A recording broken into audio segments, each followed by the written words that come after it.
Guys, welcome back to my channel Bansal biology. CSIR की dates आ चुकी है। लाइफ साइंस का एग्जाम जो है वो 26 को होने वाला है। बहुत कम दिन बचे हैं सीएसआईआर के एग्जामिनेशन में। उसी से रिलेटेड आज का वीडियो है हमारा। इस वीडियो में हम पर्टिकुलरली स्पेसिफिकली ये देखने वाले हैं कि अगर आप इस सीएसआईआर एग्जाम को दे रहे हैं तो आप इस पेपर को किस तरीके से अटेम्प्ट करें, कैसे अटेम्प्ट करें ताकि आपके ज्यादा से ज्यादा मार्क्स आ सके इस सीएसआईआर के पेपर में। So let's get started with the lecture guys. यहाँ पर जो मैं स्ट्रैटेजी आप लोगों को आज बताने वाली हूँ वो स्ट्रैटेजी मैंने खुद ने यूज की थी, जिसकी वजह से मेरे 140.5 मार्क्स बने थे। और मैंने काफी सारे स्टूडेंट्स को भी हमेशा सजेस्ट करती हूँ, जिसकी वजह से काफी सारे स्टूडेंट्स जो है उनके बहुत अच्छे मार्क्स आते हैं। So let's see what is the strategy, किस तरीके से आपको पेपर को सॉल्व करना चाहिए। Let's see regarding that guys. So first of all अगर हम यहाँ पर देखें, हमारे पास 3 सेक्शन होते हैं, ए सेक्शन, बी सेक्शन और सी सेक्शन, जिसमें से जो हमारा बी और सी है वो बायोलॉजी से रिलेटेड होता है, लाइफ साइंस से रिलेटेड होता है। और इसमें भी मैं सबसे ज्यादा इंपॉर्टेंट जो सेक्शन है उसको सी सेक्शन को समझती हूँ, क्योंकि सी सेक्शन में आपको 75 में से सिर्फ 25 क्वेश्चन करने होते हैं और हर एक क्वेश्चन 4 मार्क्स का होता है।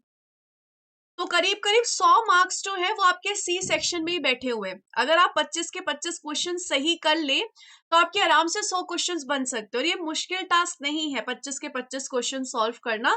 75 में से बहुत ऑप्शन है, अगर ध्यान से ऑप्शंस को चूज किया जाए तो ये टास्क जरूर किया जा सकता है। और उसके बाद अगर आप ए और बी सेक्शन को भी थोड़ा बहुत कर दे ठीक, तो आराम से आपके बन सकते हैं। इवन सी सेक्शन में इतनी सारी चॉइसेस है तो आराम से हर एक क्वेश्चन को जितने भी आप अटेम्प्ट करें उसको सही करना बिल्कुल आसान चीज है। सबसे पहले अब मैं आपको क्या बताने वाली हूँ कि सबसे पहले आप यहाँ पर ये देखिए कि आपका जो एग्जाम है वो करीब करीब 3 घंटे का होता है। 3 घंटे में से आप जब सबसे पहले शुरुआत करते हैं तो मैं रिकमेंड करूंगी कि आप सी सेक्शन के साथ स्टार्ट करिए। सी सेक्शन के साथ स्टार्ट करने का रीजन सबसे बड़ा यही है कि सी सेक्शन जो है वो बहुत इंपॉर्टेंट है, थोड़ा टाइम कंज्यूमिंग भी है। इसके क्वेश्चंस करके आपको कॉन्फिडेंस आएगा, क्योंकि हर एक क्वेश्चन जब आपका बनेगा तो 4 मार्क्स बनेंगे आपके। तो 4 मार्क्स आपके जब बनेंगे तो कॉन्फिडेंस आएगा। शुरू में दिमाग एकदम फ्रेश होता है तो आराम से आप कंसंट्रेट भी बहुत अच्छा कर सकते हो और आराम से आप जो है यहाँ पर इस सीएसआईआर के इस सेक्शन के साथ शुरुआत कर सकते हो। तो 3 घंटे में से पहला जो करीब करीब 50 मिनट है और जो 1 आवर है वो आप किसके साथ शुरुआत करिए, आप सेक्शन सी के साथ शुरुआत करिए। अब सेक्शन सी में भी यहाँ पर यह है कि बहुत सारे क्वेश्चंस होते हैं और ऐसा तो नहीं है कि कोई भी स्टूडेंट हर एक यूनिट पढ़ के जाता है। कोई 10 यूनिट पढ़ता है, कोई 9 यूनिट पढ़ता है। और अब जो पेपर है वो भी ऑनलाइन होने लगा है, तो इस कंडीशन में मैंने आप लोगों का थोड़ा सा काम आसान कर दिया है। आप यहाँ पर जब आप यहाँ पर इस पीडीएफ में देखोगे तो आपको यहाँ पर ये दिखेगा कि यहाँ पर मैंने जो है इस तरीके से आपको दे दिया है लगभग कि कौन सी यूनिट कौन से क्वेश्चन पे पूछी जाती है। This is approximately question number कि बायोकेमिस्ट्री अगर हम यहाँ पर देखें तो 71 क्वेश्चन से लेके करीब करीब 76 क्वेश्चन तक बायोकेमिस्ट्री होती है। सेल बायो करीब करीब 77 क्वेश्चन से 82 क्वेश्चन तक होती है। सेल बायो में अगर आप सीएसआर के सिलेबस में देखोगे तो सीएसआर के सिलेबस में सेल बायो में थोड़ा बहुत मॉल बायो का भी पार्ट डाल रखा है, जैसे कि ऑपेरॉन का हिस्सा। तो वो क्वेश्चंस भी आपको इन्हीं बीच में मिल जाते हैं। फिर मॉलिक्यूलर बायोलॉजी 83 से 88, इम्यूनोलॉजी और सिग्नलिंग होती है करीब करीब 89 से 94, डेफ बायो यहाँ से यहाँ तक, प्लांट फिजियोलॉजी यहाँ से यहाँ तक। तो ये लमसम क्वेश्चन नंबर है। तो आपको लमसम यहाँ पर ये ध्यान रहेगा कि अच्छा ठीक है, मैं इस पेज पे चला जाता हूँ तो सेल बायो के क्वेश्चंस आ जाएंगे, इस क्वेश्चन पे चला जाता हूँ तो मॉलिक्यूलर बायोलॉजी के क्वेश्चंस आ जाएंगे। लमसम आप ये समझ सकते हो। तो ये आपको थोड़ा बहुत हेल्प कर देगा ताकि आपको ज्यादा सर्च ना करना पड़े सीएसआईआर के पेपर में। फॉर एग्जाम्पल अगर मुझे लगता है कि मैंने तो सेल बायो के साथ भैया बहुत अच्छी प्रिपरेशन किया, मैंने बायोकेमिस्ट्री प्रिपेयर ही नहीं किया, तो इस कंडीशन में डायरेक्टली 75-76 क्वेश्चन के बाद जाके देख सकती हूँ सेल बायोलॉजी के क्वेश्चन। तो इस तरीके से आप पहले उन्हीं यूनिट्स को रीड करिए, उन्हीं यूनिट्स के क्वेश्चंस को रीड करिए जो आपने बहुत अच्छे से पढ़े हैं। ऐसा नहीं है आपने बायोकेमिस्ट्री रीड ही नहीं किया, पढ़ा ही नहीं और आप बायोकेमिस्ट्री के क्वेश्चन सॉल्व करने बैठ गए हो, क्योंकि ऐसा करोगे तो ये टाइम वेस्ट वाली बात है। और शुरू शुरू में अगर आप ऐसा करेंगे तो आपका कॉन्फिडेंस भी डिक्रीज हो जाएगा। ऑब्वियस सी बात है, कॉन्फिडेंस डाउन होगा अगर आप इस तरीके से शुरुआत करेंगे। अगर आपको लगता है कि आपने सेल बायोलॉजी अच्छे से पढ़ी है तो 75 के आसपास का क्वेश्चन सोचिए। मॉलिक्यूलर बायोलॉजी अच्छे से पढ़ी है तो कुछ क्वेश्चन सेल बायो में ही होते हैं, मॉल बायो के, तो आप 75 से देख सकते हो। इन तीनों में से कोई एक यूनिट तो होगी जो आपने प्रिपेयर की होगी, तो आप उस हिसाब से उस यूनिट को ओपन करके देख सकते हैं जो भी आपको अच्छी लगती है।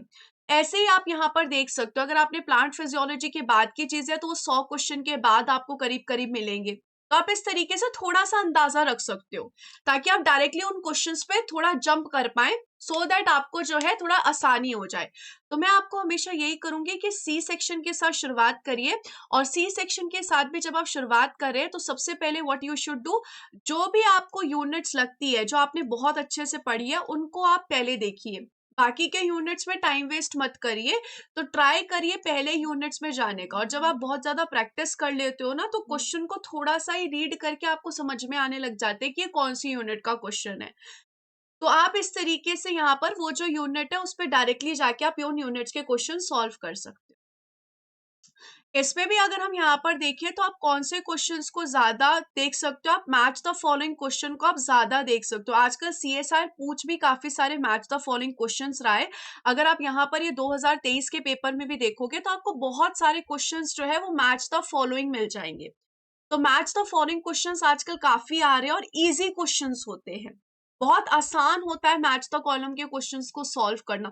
एक दो ही उससे ऑप्शन से आपका आराम से आंसर आ जाता है। तो मैच द कॉलम है उनके साथ ट्राई कर सकते हैं कि आप क्वेश्चन सॉल्व करें। बाकी जब आप यूनिट सॉल्व करने बैठेंगे तो आपको यहाँ पर समझ में आने लग जाएगा कि कैसी यूनिट है, कैसे क्वेश्चन है, उस तरीके से आप सॉल्व कर सकते हैं। ये ध्यान रखिएगा कि शुरू में 50 मिनट्स 1 आवर दीजिएगा। हो सकता है कि आपके उस टाइम 25 के 25 क्वेश्चन ना हो सकता है शायद 19 क्वेश्चन हो सकता है शायद 18 क्वेश्चन हो। अब इस टाइम के बाद आप यहाँ पर क्या कर सकते हैं, जंप कर सकते हैं सेक्शन बी के ऊपर। सेक्शन बी के ऊपर जंप करके आप यहाँ पर क्या कर सकते हैं, यहाँ पर आप कुछ क्वेश्चंस देख सकते हैं। सेक्शन बी के क्वेश्चंस छोटे होते हैं तो वो इतना टाइम कंज्यूम नहीं करते रीड करने में। सेक्शन सी के क्वेश्चंस बड़े होते हैं, इसलिए आपको यहाँ पे टाइम लगता है क्वेश्चन सॉल्व करने में। सेक्शन बी के क्वेश्चन ज्यादातर ऐसे होते हैं, आता है तो आता है, नहीं आता है तो ज्यादा टाइम वेस्ट करने की जरूरत नहीं है। तो इस तरीके से आप सेक्शन बी को थोड़ा सा टाइम दीजिए, करीब 30 मिनट्स दीजिए, 40 मिनट्स के आसपास दीजिए। फिर आप फिर से यहाँ पर किस पे जाइए, सेक्शन ए पे जाइए, क्योंकि अभी आपका सेक्शन ए बचा हुआ है। इसको आप करीब करीब 20-30 मिनट्स दीजिए। जितने क्वेश्चंस बन रहे हैं उतनी अच्छी बात है। उसके बाद ये आपका करीब करीब 2 घंटा हो जाएगा। 2 घंटे के बाद फिर से सेक्शन सी पे जाइए, जितने क्वेश्चंस बचे थे वो अटेम्प्ट करिए। उम्मीद है कि इतने टाइम में आपके 25 क्वेश्चंस लग ही जाते हैं अगर आप इतने केयरफुली होके सॉल्व करेंगे तो। उसके बाद फिर देखिए कि 25 क्वेश्चन सॉल्व करने के बाद और बाकी क्वेश्चन सॉल्व करने के बाद आपके अप्रोक्सीमेटली कितने मार्क्स आपको उम्मीद है। क्योंकि जब आप फर्स्ट अटेम्प्ट में क्वेश्चन सॉल्व कर रहे हो तो ये बहुत ज्यादा जरूरी है, वही क्वेश्चंस आप सॉल्व करो जिसमें आपको बहुत अच्छी खासी श्योरिटी है। तो पहले अटेम्प्ट में जब हम पहले टाइम में सॉल्व कर रहे हैं तो ऐसे क्वेश्चन सॉल्व करने की कोशिश करो जिसमें आपको अच्छी खासी श्योरिटी है। जब आप ऐसे क्वेश्चन सॉल्व करोगे उसके बाद आपको ये समझ में आएगा कि अब आपको और क्वेश्चंस कैसे सॉल्व करने हैं। क्या रिस्क आपको लेने की कोई जरूरत है, या फिर आपको जो क्वेश्चन श्योर है वही आपको सॉल्व करने की जरूरत है। कितने मार्क्स अभी तक आपके बन चुके हैं, क्या इसके बाद मुझे रिस्क लेने की जरूरत है। क्योंकि नॉर्मली क्या होता है, सेक्शन बी में बहुत ज्यादा स्टूडेंट्स के रॉन्ग हो जाते हैं जिसकी वजह से नेगेटिव मार्किंग हो जाती है। तो आप ये देखिए कि आपको ये नेगेटिव मार्किंग वाले जो क्वेश्चंस जिसमें आप कंफ्यूज्ड हो, आपको दो ऑप्शंस में से समझ में नहीं आ रहा कि कौन सा ऑप्शन सही है, क्या वो मार्क करने की कोई जरूरत भी है। हो सकता है कि मार्क करने की जरूरत हो ही ना, हो सकता है कि आपने उतने लेवल के क्वेश्चंस अटेम्प्ट कर लिए हैं। पहली बारी जब आप सॉल्व करो तब तो ध्यान रखिएगा, कभी भी नेवर एवर कभी भी ऐसे क्वेश्चंस को सॉल्व मत करिए फर्स्ट टाइम में जिसमें आपको ऐसा लग रहा है कि दो क्वेश्चंस में, दो ऑप्शंस में आपको कंफ्यूजन है। आप रफ पैड ले लीजिए, वहां पर आप उन क्वेश्चन नंबर लिख लीजिए, पेन से आप क्वेश्चन नंबर लिख लीजिए कि इन इन क्वेश्चंस में मुझे कंफ्यूजन है। अगर आपको लगे कि हाँ अब आपको उनको देखना पड़ रहा है, आपके उतने मार्क्स नहीं बन रहे, तो एंड में उन क्वेश्चंस को देखते बैठिए। देखो, तैयारी करना एक तरफ होता है और क्वेश्चन को बहुत ज्यादा स्ट्रैटेजी से सॉल्व करना दूसरी चीज होती है। तैयारी आपने बहुत अच्छी की है लेकिन स्ट्रैटेजी से अगर पेपर सॉल्व नहीं किया ना तो भी क्लियर नहीं होगा एग्जाम, क्योंकि सारा खेल जो है वो 3 घंटे का है। तो 3 आवर्स में आपको पूरे अच्छे से स्ट्रैटेजी यूज करके, ताकि आपने जितना भी पढ़ा है उसको आप बहुत अच्छे से अप्लाई कर सको एग्जाम में, ये बहुत ज्यादा इंपॉर्टेंट होता है। तो आपको इस तरीके से क्वेश्चन सॉल्व करने के आपके नेगेटिव कम हो, करेक्ट ज्यादा हो और कम क्वेश्चंस करके आपके ज्यादा से ज्यादा मार्क्स आ सके। तो उसके लिए सबसे पहले आप सेक्शन सी के साथ स्टार्ट करिए, 1 आवर दीजिए, के लिए उसके बाद दिमाग थोड़ा थक जाएगा इतने बड़े बड़े क्वेश्चंस को पढ़कर। उसके बाद फिर सेक्शन बी में जाइए, डायरेक्ट क्वेश्चंस होते हैं। सेक्शन बी में सबसे पहले ऐसे क्वेश्चंस लगाइए जो कि आपको लगता है अरे ये तो करेक्ट है ही है, मुझे पता है ये करेक्ट है। ऐसे क्वेश्चंस लगा के देखिए सेक्शन बी में, ये तो करेक्ट मुझे लग ही रहा है। ऐसे डायरेक्ट ज्यादातर क्वेश्चंस लगाइए। वंस अगेन सेक्शन बी में ज्यादातर ऐसे क्वेश्चन पहले पढ़िए जो यूनिट्स आपने पढ़ी है। वैसे सेक्शन बी इतना टाइम कंज्यूमिंग होता नहीं है जितना सेक्शन सी होता है। उसके बाद सेक्शन ए में जाइए। सेक्शन ए हो सकता है किसी का स्ट्रांग हो, किसी का वीक हो, उस हिसाब से आप टाइम दे सकते हैं, जितना भी आपको टाइम देना है 20-30 मिनट्स आप आराम से दे सकते हैं। फिर से सेक्शन सी में जाइए, देखिए कितने क्वेश्चंस आपने कर लिए हैं। फिर सेक्शन बी में जाइए, कुछ क्वेश्चंस अगर रह गए हैं तो देखिए। फिर सेक्शन ए के पास जाइए, उसके बाद कुछ समय बचता है तो आप फिर से घूम के आ सकते हैं। तो ये जो होता है ये पेपर सॉल्व करने की एक स्मार्ट स्ट्रैटेजी होती है और एक बहुत अच्छी स्ट्रैटेजी है, जिसके थ्रू आप यहाँ पर ये देख सकते हैं कि आपको कितने क्वेश्चंस अटेंड करने की जरूरत है। फाइनली आपको कुछ और क्वेश्चंस रिस्क लेने की जरूरत है भी या नहीं। इससे आपकी जो नेगेटिव मार्किंग है वो भी रिड्यूस हो जाएगी और इससे आपके जो मार्क्स है वो ज्यादा से ज्यादा बन पाएंगे। तो और इसी के साथ साथ जो सेक्शन सी है उसके क्वेश्चन स्मार्टली चूज करना बहुत ज्यादा जरूरी है। क्वेश्चन जब आप चूज करोगे तो स्मार्टली चूज करो। सबसे पहले तो match the column type of questions आप देख सकते हो, या फिर ऐसे क्वेश्चंस आपको दिख जाएंगे जैसे कि आपको जो लगता है जो आपने टॉपिक्स बहुत अच्छे से पढ़े, जैसे मैं ऐसे ही जा रही हूँ, गो थ्रू कर रही हूँ, तो मैंने यहाँ पर देखा अच्छा यहाँ पर किसका क्वेश्चन आ रखा है, हाइड्रा का क्वेश्चन आ रखा है, प्लेनेरिया का क्वेश्चन आ रखा है। ओके, मुझे लगता है कि मैंने बहुत अच्छे से पढ़ा है। जब आप क्वेश्चन रीड करते हो ना, वर्ड्स देखो, जैसे कि यहाँ पर आ रखा है काइमोट्रिप्सिन, ट्रिप्सिन का क्वेश्चन, तो मेरे को लगता है कि मैंने काइमोट्रिप्सिन ट्रिप्सिन बहुत अच्छे से पढ़ा है, तो मैं इन क्वेश्चंस को पढ़ूंगी, पूरा पढ़ूंगी। प्लांट फिजियोलॉजी का क्वेश्चन आ गया, मेरे को लगता है कि मैंने बहुत अच्छे से पढ़ा है कि किस तरीके से फोटोसिंथेसिस होती है, लाइट रिएक्शन किस तरीके से होता है, तो इन क्वेश्चंस को फिर रीड करिए।